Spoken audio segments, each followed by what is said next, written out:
Общее понимание мироздания. Помни об общем принципе, и ты не будешь нуждаться в совете. Знай ответ на больший вопрос, и разрешатся все малые. Мироздание, как из клеток, состоит из богов. Боги очень разных уровней. У каждого бога своя вселенная, которая есть его тело и которую он заполняет по своему разумению и надобности. Следствие. Любой бог имеет потенцию развиться до уровня вышестоящего бога. Следствие. Единственный путь развития для бога – это развитие клеток его тела, то есть душ. Бог, как из клеток, состоит из душ.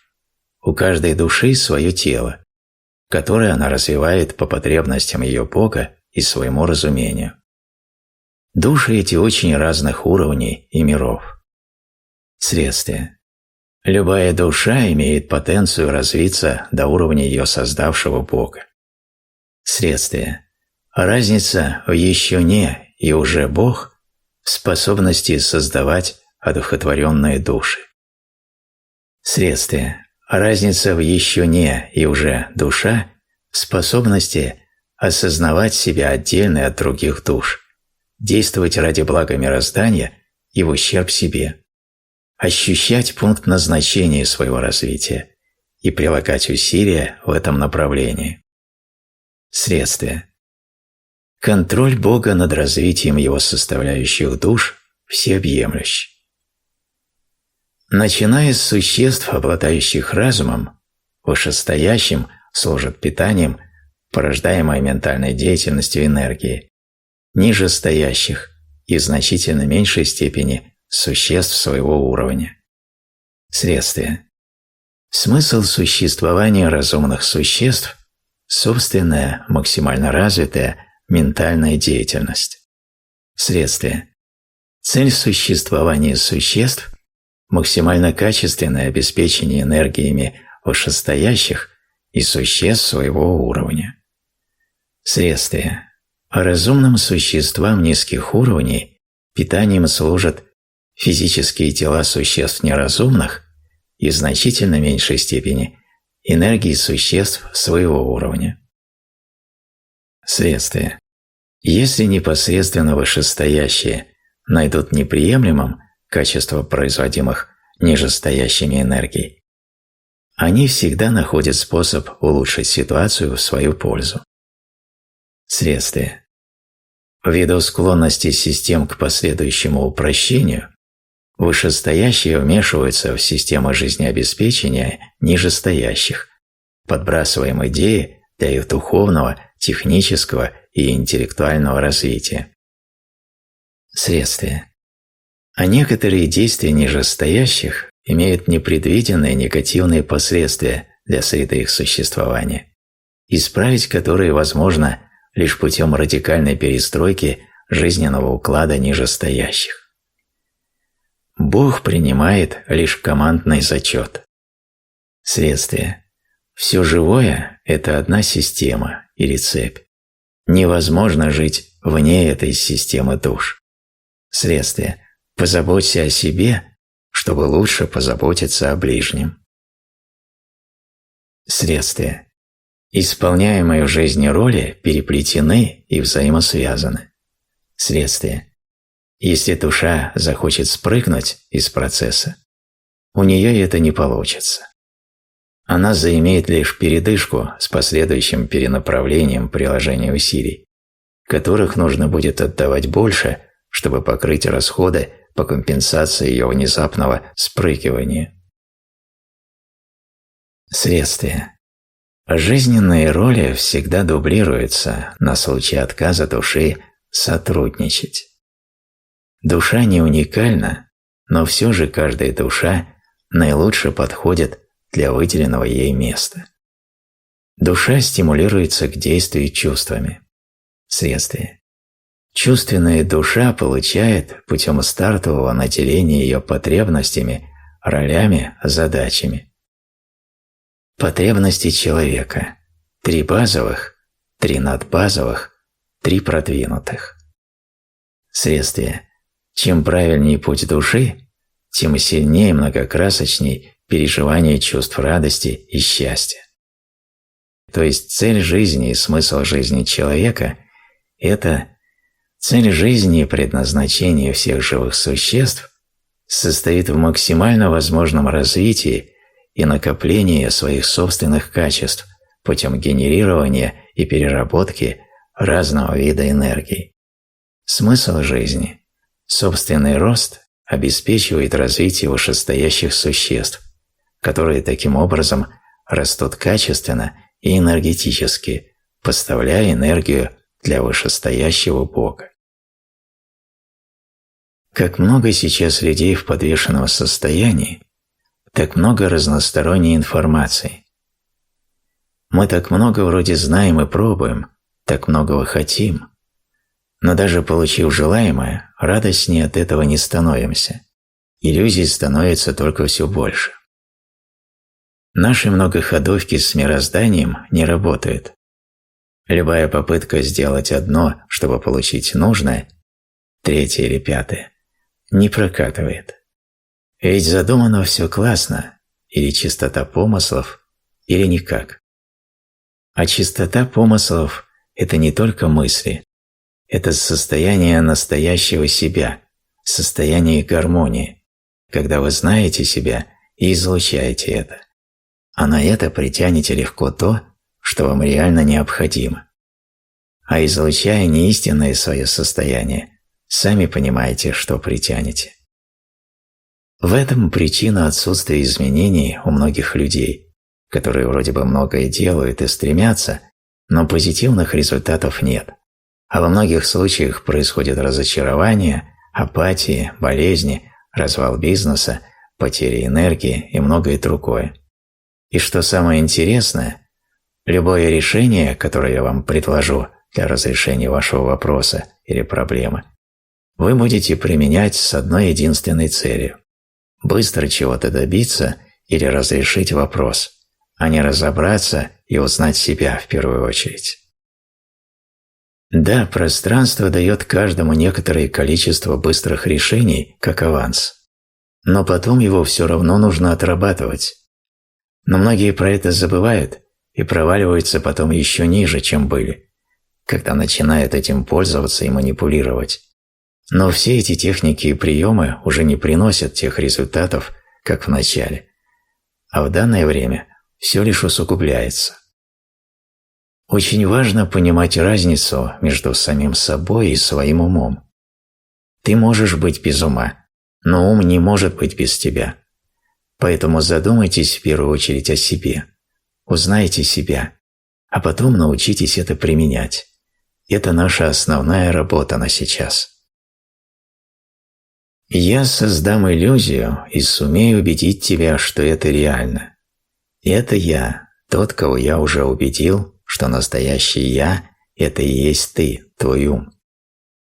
Вы всегда ругаетесь с окружающими, потому что сейчас не знаете себя, не можете отличить свое от чужого, и поругались вначале с собой, разъединились со своей сутью, находитесь в уме, в вечном сравнении, в диалогах частей ума, считая, что это вы.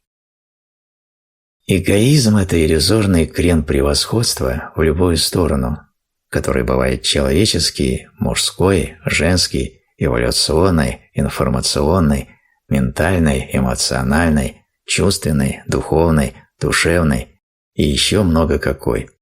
Это все дисгармонично, а в итоге неполноценно для самого человека и для его жизни.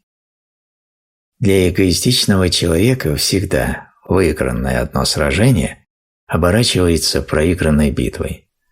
Для такого человека всегда стоят вопросы сравнения и превосходства, вечные качели, из которых невозможно выбраться, не начав их замечать, признавать и останавливаться. Гармоничный человек никогда не будет ни первым и ни последним. Нет выше его, нет ниже его.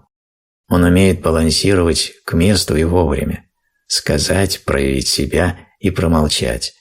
И обязательно промолчать внутренне, отстраниться от своего пытливого ума и эго. Он просто есть. Ему ничего не нужно доказывать. Он только делится от избытка своего любого опыта и видения, не претендуя на значимость этого, познает и ценит свою и чужую природу и уникальность.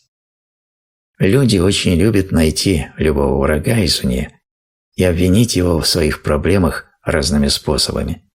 Но как только вы справитесь со своим эгоизмом, то сразу осознаете, что вокруг вас только друзья и помощники. Нет среди нас лучших учителей, чем те, кто каждый день соприкасается с нашей жизнью и не знает, что он ваш учитель. А вы это умеете подмечать, слышать, реализовывать и просто ценить.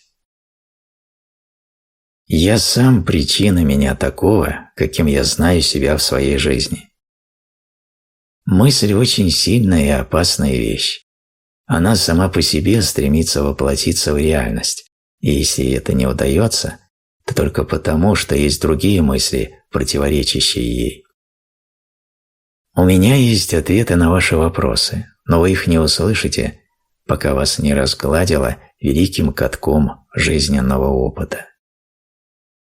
Поступайте согласно своей воле и не делайте больше ничего. Пусть ничто не отвлекает вас от этой строгой и священной задачи. Каждый поступок, уводящий в сторону от определенной вам орбиты, есть заблуждение и задержка на пути. До тех пор, пока вы не сделаете то, что живет в подсознании сознательным, или не обнулите это, оно будет вести вас по жизни не в вашу сторону, и вы будете называть это судьбой, что не есть ваше настоящее направление. Когда вы обсуждаете или осуждаете кого-то, вы берете часть его кармы на себя и отрабатываете ее как свою собственную. Людям внушают, что их первая забота – облегчить страдания ближних. Но страдание – болезнь. Видя боль, люди стараются облегчить ее. Но провозглашая страдание высшим критерием добра, страдания превращают в важнейшее дело жизни. И вот уже люди хотят видеть страдания других, чтобы самим быть добродетельными. Ни одна капля не думает, что виновата в наводнении. Старайтесь не обижать никого, ведь в итоге вы обидите больше всего самого себя. То, что нам по горло, некоторым достается по чайной ложке. Взгляни в глаза, не слушая слов. Слова зачастую у многих идут не от сердца, а от разума. Учись отличать. Доверяй только глазам, отражающим суть. Страшный враг – сомнение. Из-за него мы теряем то, что могли бы получить, но даже не попробовали. А так и остались в своих комфортных диванно-мысленных оправданиях. Свобода открывается человеку в тот момент, когда ему безразлично, какое впечатление он должен производить. Настоящее просветление – это когда вы один на один с самим собой, со своей сутью, без посредников, подключений и сомнений. Но каждый слышит только то, что он может принять и понять сейчас. Только неполноценный думает о любом превосходстве. Настоящий человек никогда не будет ни первым и ни последним. Он просто есть, уникальный по своей природе. И нет выше его, нет ниже его. Фанатизм есть признак подавленного сомнения. Если человек действительно убежден в своей правоте, он абсолютно спокоен и может обсуждать противоположную точку зрения без тени негодования. Настоящая любовь – это не сделка, которая считается браком, не страсть, похожая на мелодраму, не животный инстинкт, за которым охотятся многие люди, а чувство глубокого уважения к чужой жизни и желание украсить ее радостью и красотой, но начиная с себя и лишь поделившись из избытка. Поверьте, ничто и никто никогда не уйдет, пока не научит нас тому, что нам нужно познать, либо в этой жизни, либо в других. Основное требование любви очень простое, но такое трудновыполнимое. Я принимаю и ценю человека таким, какой он есть, И опять же, начиная с себя. Но все непостоянно. Единственная вещь, которая никогда не изменится – постоянная изменчивость всего. Безупречность есть не более чем корректное использование энергии, проявление себя к месту, времени и обстоятельствам. Мужчина отличается от женщины своей способностью проникать в бездну. Женщина отличается от мужчины тем, что носит бездну в себе. Каждый спрашивает себя, что такое любовь. Ты какая разница, что это? Погружайся и тони в ней. Любовь – это потеря себя, погружение в неизведанное без каких-либо ответов. Ответы давят на крылья любви, а ты летаешь высоко в небе. Какая разница, что это? Что такое любовь? Я надеюсь, этого никто никогда не поймет. Я надеюсь, никто никогда не определит, что это. Любовь не нужно понимать. Просто исчезай глубже и глубже в этих состояниях, и настанет момент, когда у тебя не будет ответа, но появится новая тайна, и твои глаза наполнятся изумлением и слезами. Ты подошел ближе к ответу без ответа. В нем будет все, не требующее подтверждения, и начнешь этим делиться. Вот истинное состояние творения. В момент, когда из глаз струятся слезы радости, и все взрывается светом, и будут проблески любви, ты познал это. И тогда, если кто-то спросит тебя, что есть любовь, возможно, твои слезы станут ответом. Возможно, твой танец станет ответом. Твоя тишина станет ответом. Вот тогда ты наполнишься любовью. Тебе не нужно будет знания. Оно уже будет в тебе, и ты поднимешься выше. Начнешь делиться с другими, продолжая этот чарующий процесс. Самое тихое – это любовь. Влюбленность, она звенит в ушах, сводит живот и пускает мурашки по предплечьям. Страсть, она гремит громом, кричит о себе, подчиняет твою волю. А любовь тихая.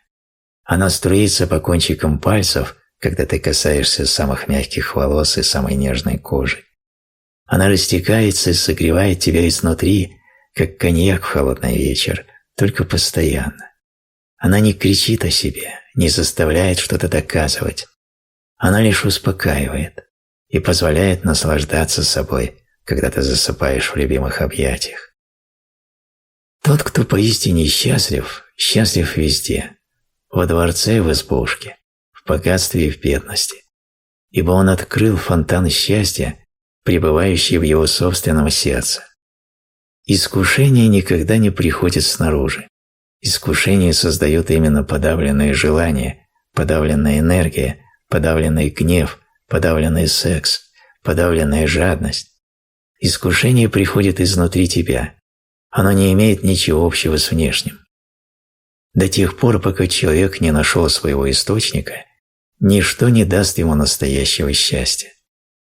Рано или поздно мы подходим к такому моменту, когда кажется, что все кончено и пропало, но на самом деле это и будет только начало. Принимайте все, когда оно приходит к вам, наслаждайтесь всем, пока оно длится, отпускайте все, когда оно должно уйти.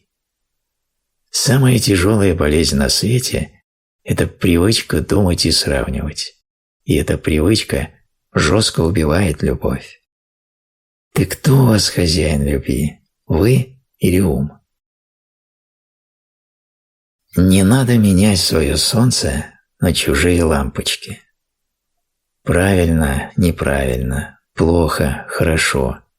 К чему вообще эти ярлыки? Неважно, как оценивают ваше поведение другие. Важно, как вы живете своей жизнью и наслаждаетесь происходящим. Один из самых лучших подарков, который человек может сделать сам себе, это научиться спокойно жить в ситуации полной неопределенности, когда совсем-совсем ничего не ясно, когда нет никаких внешних ориентиров и нечем себя укрепить, когда желанная цель только разворачивается, но даже близко нет ее реализации. Жизнь теряет краски, когда некого любить и некому отдавать. Но такое состояние складывается из того, что вам нечем поделиться, когда вы не знаете, как давать и принимать, не разрушая.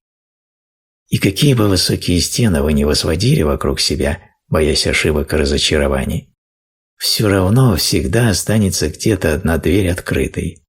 И эта дверь нужна, чтобы встречать будущее и провожать прошлое.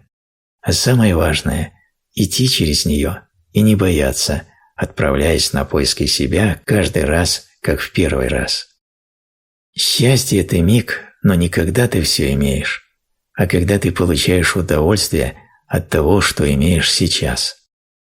На начальном этапе любые события могут казаться случайными, но постепенно проявляется связь.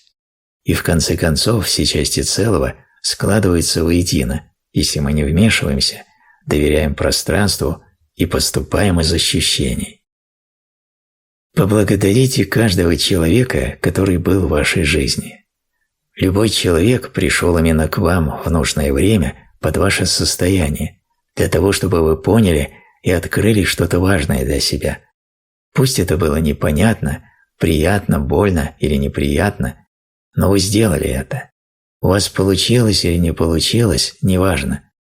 Поэтому просто скажите «благодарю», ибо ничего не случается в жизни просто так. Поэтому я от всей души и от всего сердца благодарю всех, кто пришел, кто рядом, кто уходит из моей жизни, и тех, кто возвращается. Свое не нужно охранять, оно никуда не денется, а чужое или не ваше всегда либо само исчезнет, либо кто-то позарится и заберет. Расставайтесь без сожалений. Важно – не важно, не важно – важно. Женское – это большая часть восприятия мужского. Женское не нужно понимать. Это нужно принимать, отстраняясь от логики и вопреки всему. Продолжать действовать согласно первоначальной траектории восприятия этой женщины напротив. А кто такая женщина напротив? Это часть всех наших женщин, часть вашей матери, из которой вы вышли, часть сестры, подруги, дочери. А значит, восприятие женщины напротив очень важно, жизненно для мужчины, который сам притянул в данную ситуацию этот чувственный объект, чтобы учиться быть чувственным, чтобы учиться принимать божественное и единение вопреки всему. Только так.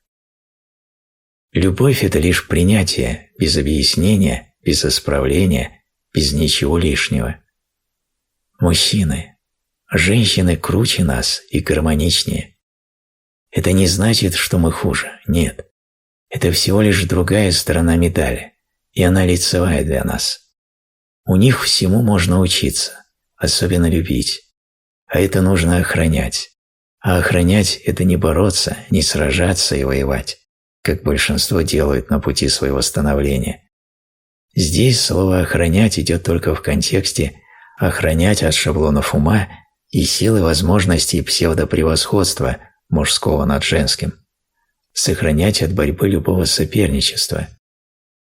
А лишь наслаждение через любование, взгляд, присутствие, но не собственничество, даже если она ваша жена, с восхищением, но без вожделения. Любите ее, когда она подтягивает ваш кофе или чай. Она только хочет убедиться, что это вкусно и подходит именно вам. Она привлекает лишь ваше внимание в сейчас. Люби ее, когда она ревнует.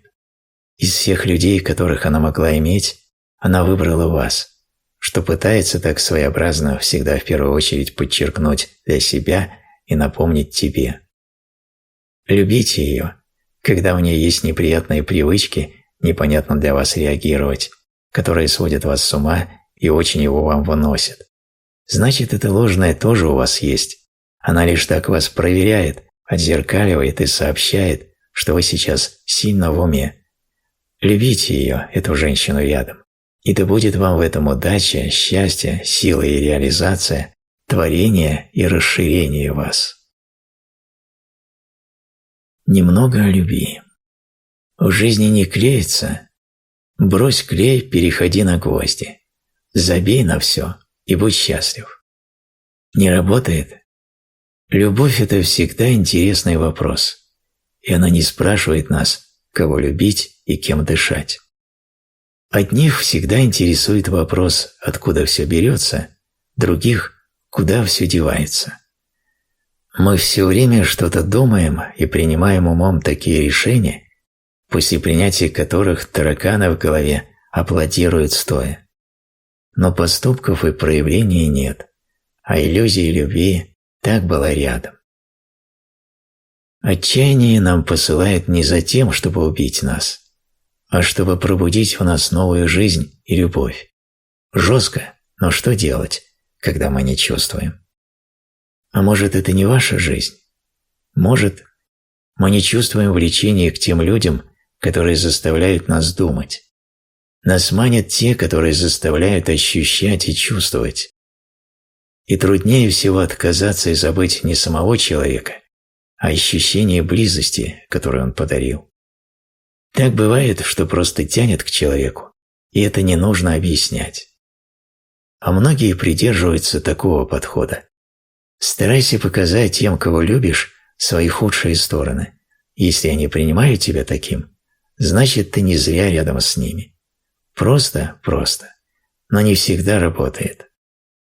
А бывает, что некоторые люди настолько любимое наказание, что с ними можно согласиться на пожизненное. Но ничего не изменилось. Когда вы не умеете любить себя, близкого и этот мир, то толпы людей вокруг будут вас жестко учить, что делать. Но все при этом будут лгать. Такова жизнь. И каким бы вы ни были сильным, чья-то нежность всегда будет сильнее, и она вас пробьет. Многие не любят, а привязываются. Но как бы вы ни любили другого на этой планете, не связывайте с одним человеком все, что у вас есть в жизни. Настоящая любовь свободна, иначе, потеряв человека, потеряешь все, и себя тоже. Вы не обязаны любить того, кто умоляет о любви, но свое сердце слушать вы обязаны вопреки всему. Мы готовы простить даже самые ужасные поступки и только ради того, чтобы не терять человека.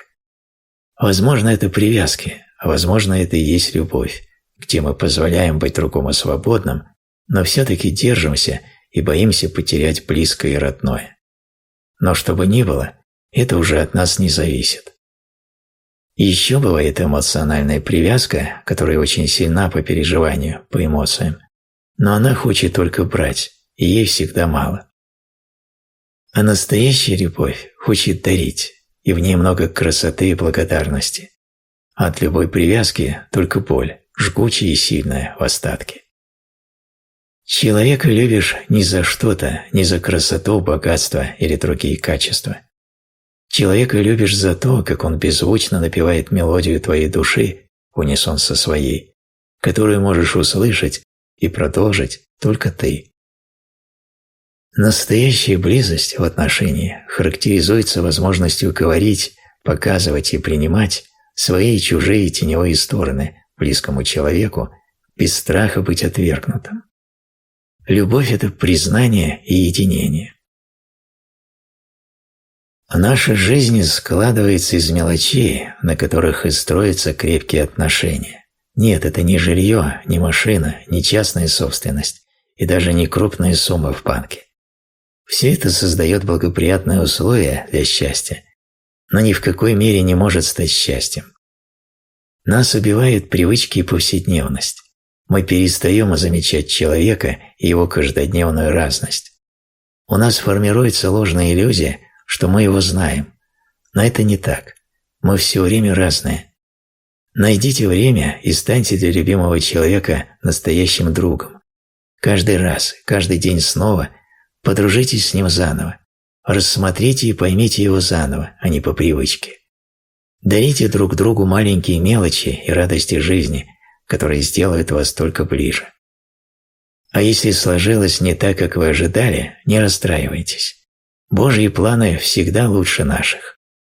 Не существует безвыходных ситуаций, лишних людей, случайных встреч и потерянного времени, у всего есть свой смысл.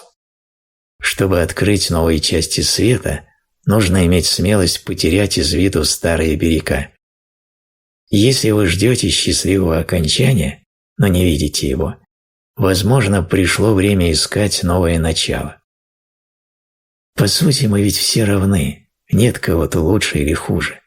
Просто мы кому-то не нужны, а кому-то мы запали в душу. В жизни встречи разные бывают и рождают нам порой наше отражение. Но, наверное, в этом и скрыто все то тайное и важное. Это близких душ взаимное притяжение. Пока вы не освободите место в своей жизни для важного для вас человека, каким вы являетесь сами для себя, вы всегда будете искать и терять. Иногда, когда любимый человек говорит «я в порядке», нужно взглянуть ему в глаза, крепко обнять и сказать «я же знаю, что нет». И не нужно расстраиваться, если вам кажется, что некоторые люди вспоминают о вас только когда вы им нужны. Находите удовлетворение в том, что для других людей вы маячок света, к которому они идут, когда их жизнь окружает тьма. Проблемы во взаимоотношениях начинаются тогда, когда люди перестают чувствовать друг друга.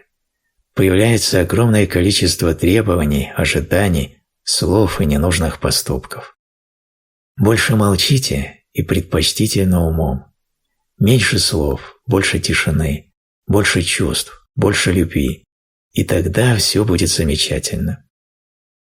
Сейчас я прислушиваюсь только к чувствам, которые переживаю в настоящем. Никаких оглядок назад и бросков в будущее. Завтра будет завтра, а прошлое я просто ценю. Берегите моменты, которые хочется растянуть, и людей, с которыми это связано. Поэтому для каждого, кто вас по-настоящему знает и любит, вы всегда будете разной. И самое идеальное для нас – это совсем не идеальное. Любовь – это то, что происходит с вами, когда вы делитесь из избытка. Не имеет значения, где вы и через что вам придется пройти. Всегда верьте, знайте без знания, что есть свет в конце туннеля. Никогда не ждите, не предполагайте и не требуйте. Просто делайте то, что вы можете сделать, а остальное пусть будет так, как будет. Потому что как только вы сделаете то, что можете, произойдет то, что должно было произойти, или вы увидите следующий шаг, который нужно сделать. Это и есть любовь. Это наш мир.